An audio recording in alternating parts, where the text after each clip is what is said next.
প্রতিষ্ঠান থেকে আগত সম্মানিত শিক্ষকবৃন্দ, মঞ্চ উপস্থিত মুরব্বীবৃন্দ,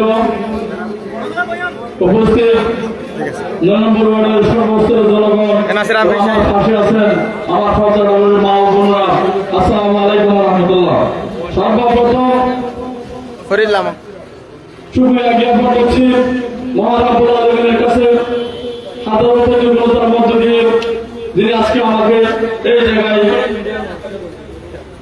এনে দিয়েছেন।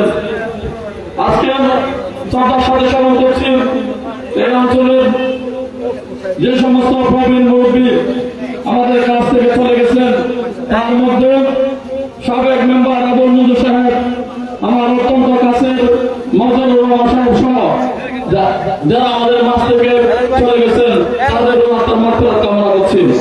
আজকে আমি এখানে স্মরণ করছি, কৃতজ্ঞতা প্রকাশ করছি যে আমাকে এই দায়িত্বে আনার জন্য যিনি সবচেয়ে বেশি কষ্ট করেছেন, সে আমাদের রুকিয়া টেকনাফের সাবেক সংসদ সদস্য জনতা জনাব আলহাজ শাহজাহান চৌধুরী।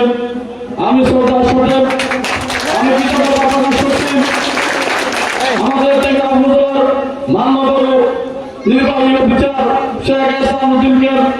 আমি কৃতজ্ঞতা প্রকাশ করছি টেকনাফ থানার কর্মকর্তা জনাব গিয়াসউদ্দিন সহ আমার পরিষদের যারা মেম্বার বৃন্দ আছেন, সবাই আমাকে এই ভোটে আসার জন্য চেষ্টা করেছেন। আমি আসলে এই দায়িত্বে আসার জন্য আমি চেষ্টা করি নাই, চেষ্টা করলে হয়তো আরো অনেক আগে আসতে পারতাম। আমাদের সাবেক সংসদ সদস্য জনাব শাহজাহান চৌধুরী, ওনার চাপের কারণে আমাকে এই ভোটে আসতে বাধ্য হয়েছে। আজকে আমি এখানে আমি আপনাদের কাছে কৃতজ্ঞতা প্রকাশ করছি। আমার ওয়ার্ডবাসী, আমি টেকনাফের প্রত্যন্ত অঞ্চলে গিয়েছি, আমি দায়িত্ব নেওয়ার পরে নীলা ইউনিয়নের প্রত্যন্ত অঞ্চলে আমি গিয়েছি, প্রত্যেকটা গ্রামে আমি হেঁটেছি, প্রত্যেকটা গ্রামের আমি দ্রুতের সামনে দেখেছি। যেখানে যাই সেখানে আমি সবচেয়ে আমার ভালো লাগে আমার সেই ৯ নম্বর ওয়ার্ডের মানুষকে। আমি এখানে যে সুযোগ পাই সে কোন আমি সমগ্র টেকনাফের প্রত্যন্ত অঞ্চলে গিয়ে আমি পাই না। আমি মনে করি আমাকে এই প্রতিকূলতার মধ্য দিয়ে তিনবার আপনারা নির্বাচিত করেছেন। আমি মাঝে মধ্যে অবাক হয়ে যাই, কেন আমাকে আপনারা ভোট দিয়ে নির্বাচিত করেন? আমি তো এমন কিছু করি নাই যার কারণে আমাকে বারবার নির্বাচিত করার জন্য প্রতিকূলতার মধ্যে দিয়ে আপনারা চেষ্টা করেছেন। অনেকেই কষ্ট করেছেন, অনেকে শ্রম দিয়েছেন, রক্ত দিয়েছেন, অনেকে জীবন দিতেও চেষ্টা করেছেন। আমি সেই কারণে আমার এই 14 বছরের আমলের আরো 1 বছর বাকি আছে, এই 14 বছরের আমলে আমি কোনোদিন আমি আমার এই ৯ নম্বর ওয়ার্ডের মানুষের বিরুদ্ধে বা আমার এলাকার মানুষের যারা আমাকে ভোট দিয়েছেন কিংবা ভোট দেন নাই, এই চিন্তায় আমি কোনোদিন আমি মাথায় আনি নাই। যার কারণে আমি সবসময় চিন্তা করতাম আমার এই মানুষকে কিভাবে সান্ত্বনা দেওয়া যায়। সর্বোপরি 2017 সালে যখন মায়ানমার থেকে রোহিঙ্গা আসেন, লক্ষ লক্ষ রোহিঙ্গা আমার এখানে আগমন ঘটেন, সেই রোহিঙ্গা আগমনের কারণে আমাদের এখানে জীবন জীবিকা অনেক দুর্বিষহ হয়ে পড়েছে। বিশেষ করে কিছু রোহিঙ্গা সন্ত্রাসী কর্তৃক পাহাড়ে অপহরণ বাণিজ্যের কারণে আমাদের জীবন মান আমরা অত্যন্ত কষ্টের সম্মুখীন হয়েছি। সেক্ষেত্রে আমি যতবার চেষ্টা করেছি, আমার এখানে যত অপহরণ হয়েছে, আমি চেষ্টা করেছি বিনা মুক্তি হলে আমার সেই অপহৃত ভাইকে কিংবা ভাইদেরকে উদ্ধারের জন্য আমি চেষ্টা করেছি। আমি জীবন দিতেও চিন্তা করি নাই, আমি পাহাড়ে কোনোদিন যাই নাই, শুধুমাত্র আমি গিয়েছি এই পাহাড়ি সন্ত্রাসীদের বিরুদ্ধে আমার অপহৃত ভাইকে উদ্ধারের জন্য। আমি যতবার পাহাড়ে গিয়েছি আমার কোনো অস্ত্র হাতে ছিল না, আমার একটি অস্ত্র ছিল, যখন আমার এলাকার মানুষ আমার সাথে থাকে তখন আমি একমাত্র আল্লাহ ছাড়া আমি কাউকে বই পেতে আমি ব্যাগ পেতে চিন্তা করি না। তাই আমি আজকে বলছি, আমি কৃতজ্ঞতা জানাচ্ছি আমার সেই ৯ নম্বর ওয়ার্ডের মানুষকে। আমি যতবার অন্যায়ের বিরুদ্ধে প্রতিবাদ করেছি, অন্যায়ের বিরুদ্ধে সংগ্রাম করেছি, কাউকে আমি ডাকি নাই। আমি যেখানে গিয়েছি হাজার হাজার মানুষ আমার পেছনে পেছনে গিয়েছেন। এই কৃতজ্ঞতা আমার আপনাদের প্রতি আজীবন থাকবে। আমি আপনাদের কাছে এই কারণে আমি আজীবন আপনাদের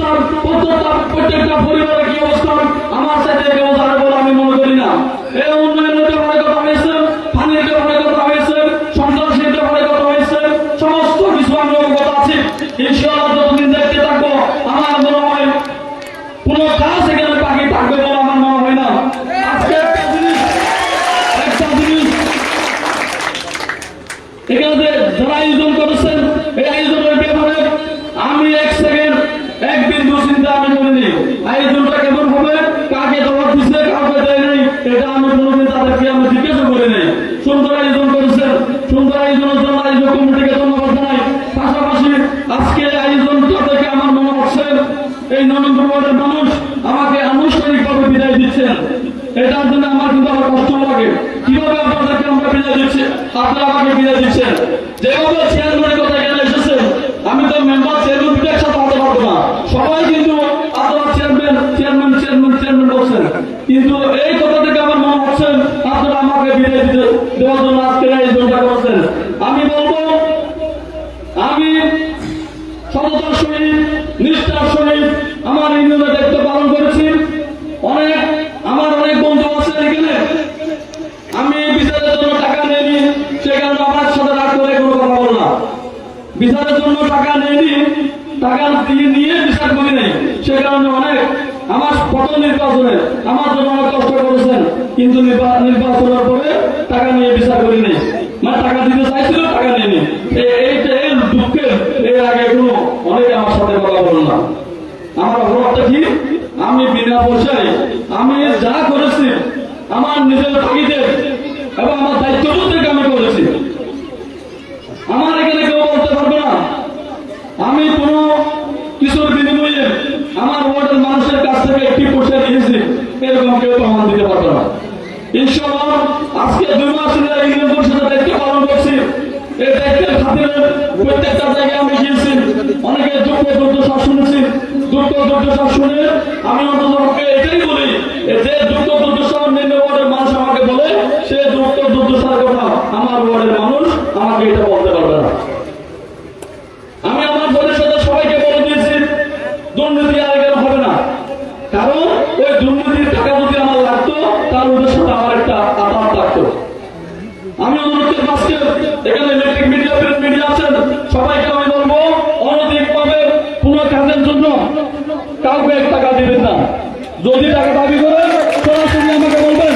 আমি এমন একজন ব্যক্তি, আমাকে 10 বছরের বাচ্চা থেকে শুরু করে 80 বছরের বৃদ্ধ পর্যন্ত যে কোনো সময়ে যে কোনো মুহূর্তে আমার সাথে কথা বলতে পারে। কেউ বলতে পারবে না আমি কারোর সাথে কথা বলি না, এরকম কোনো প্রমাণ দিতে পারবে না। ব্যস্ততার কারণ হইতে আমি মোবাইল রিসিভ না করলে আবার আমি ব্যস্ত সেরে আমি মিস কল যখন থাকেন আবার আমি বের করি। আমি এই নম্বরটা না চিনলেও আমি বের করি। সুতরাং আমি বলবো, কেউ কাউকে অন্যায়ভাবে অনধিকভাবে কোনো টাকা পয়সা অন্তর্পক্ষে পরিষদের জন্য দিবেন না। এটা আপনাদের প্রতি আমার মেসেজ। যদি কেউ নিতে চায় সরাসরি আমাকে বলবেন। আজকে এখানে দাঁড়িয়ে যারা অপহরণ বাণিজ্যের সাথে সংশ্লিষ্ট আছেন, সে সন্ত্রাসীদেরকে বলতে চাই, অন্ততপক্ষে এখন থেকে আর কোনো অপহরণ আমার এলাকায় করার চিন্তা করবেন না। আমি অলরেডি বলে দিয়েছি, এখানে পুলিশকে দেব না, বিচার কিন্তু জনগণ করবে। পুলিশকে দিলে জামিন নিয়ে আবার এসে আবার কাজ করবে, পুলিশকে দিব না।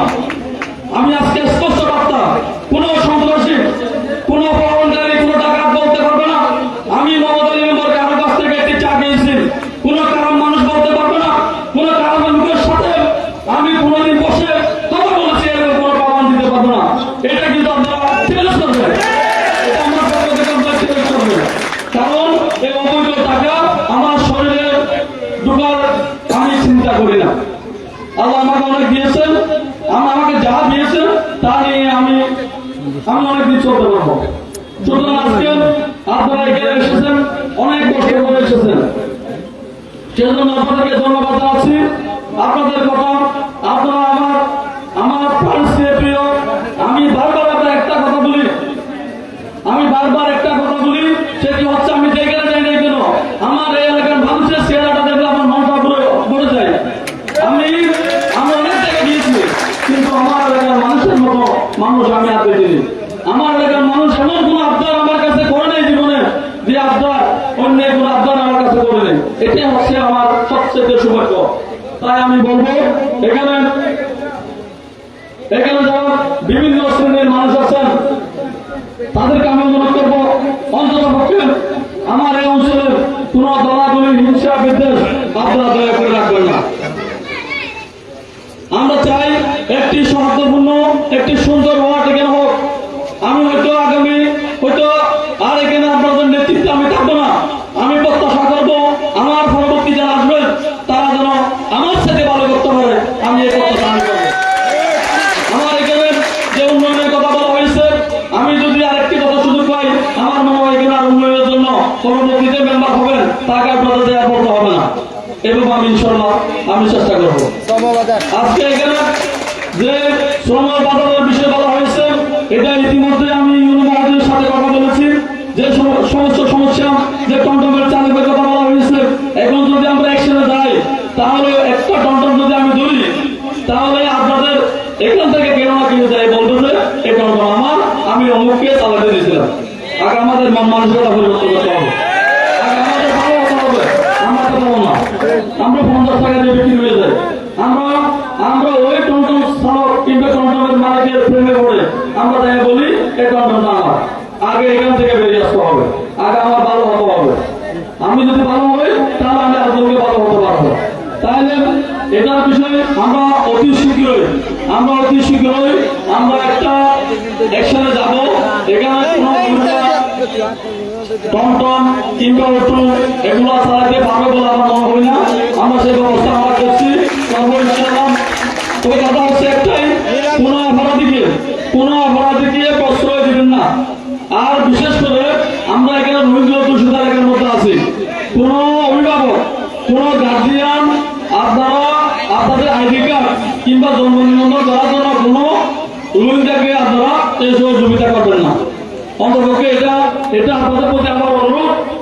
কারণ আমি এখন ওইটা ওয়ার্ডে সকল আমার দেখতে হচ্ছে, সেক্ষেত্রে যদি আমার ওয়ার্ডেরটা যদি আমাকে ঝামেলা করে তাহলে এটা আমার জন্য একটা বিরাট একটা সমস্যা হয়ে যাবে।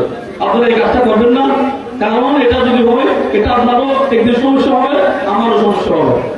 এই কাজটা আপনারা করবেন না। নীলার মৎস্যজীবী আর মৎস্যজীবীর কথা এখানে বলা হয়েছে, আমার ভাই বলেছেন, আমি অনেক চেষ্টা করছি, অতীতও করছি, এখনো করছি, ভবিষ্যতে ইনশাআল্লাহ করবো। এটা আমার ভাই জানে, যারা মৎস্য সাথে সংশ্লিষ্ট তারা সবাই জানে। ইতিমধ্যে ইউনো মহোদয় রিপোর্ট দিয়েছেন, আগামী সপ্তাহে যারা কর্মী মহোদয়ের সাথে বসে একটা শুরু হওয়ার চিন্তা করবো। এখানে একটা কি বলতো একটা ষড়যন্ত্র হচ্ছে, এটা এখানে মাইকে না বলি, মানে একটি অংশ চাচ্ছে যারা নাম যদি না এটা চাচ্ছে, এটা আমরা যারা প্রশাসন মহোদয়কে আমরা বলেছি, আরো বলবো ইনশাআল্লাহ এটার ব্যাপারে একটা সমাধান আমরা ব্যবস্থা করবো। আর একটি অনুরোধ করবো, সেটা হচ্ছে আগে আপনারা আমাকে যখন তখন ছোট্ট বিষয় নিয়ে আমার কাছে বিচার নিয়ে যেতেন। আজকে আগেকার মঞ্চে যারা আছেন তাদেরকে বলবো, অন্ততপক্ষে আমি তো একজন মানুষ, আমার এখানে আমি এই 2 মাসের মধ্যে আমি সাইকেলটা ভালো করে ঘুমাইতে পারিনি। আমি 2 মাসের মধ্যে সাইকেলটা ভালো করে ঘুমাইতে পারিনি। একটা মানুষের মেধা ঠিক থাকার জন্য, মানসিকতা ভালো রাখার জন্য মিনিমাম 8 ঘন্টা ঘুমাইতে হবে, কিন্তু সেক্ষেত্রে আমি 4 ঘন্টা ঘুমাইতে পারিনি। এই সমস্যা সেই সমস্যা। অন্ততপক্ষে যারা এখানে আজকে মুরব্বীরা আছেন, আপনার এলাকা ভিত্তিক যে সমস্ত ছোট ছোট বিষয় সমস্যা হয় আপনারা এগুলো একটু সমাধানের ব্যবস্থা করবেন। সবাই যেন আমাকে চিন্তা না করে। আমি যদি আপনাদেরকে মিলিয়ে থাকি তাহলে বাকি 8টি ওয়ার্ড কিভাবে আমরা সামাল দেবো, এটা আপনারা মাথায় রাখবেন। এটা আপনাদের প্রতি আমাদের অনুরোধ, এলাকা ভিত্তিক মুরব্বী আছে, তারা যদি একদম না পারে অন্ততপক্ষে আমার কাছে যাবে। আমি তো আছি, আগে চেষ্টা করবেন গ্রামের মধ্যে কোনো সমাধানের জন্য। এরা যদি করতে না পারে তাহলে আমি ইনশাআল্লাহ আমি অতিথি হিসেবে বসছি, করবো। সবাই এখানে এসেছেন, আবারও আপনাদেরকে ধন্যবাদ দিয়ে আগামী দিনে আপনাদের সাথে থাকবো। আপনারা আমার জন্য দোয়া করবেন, আমি আপনাদের জন্য দোয়া করছি। এই প্রত্যাশা রাখে আমি আমার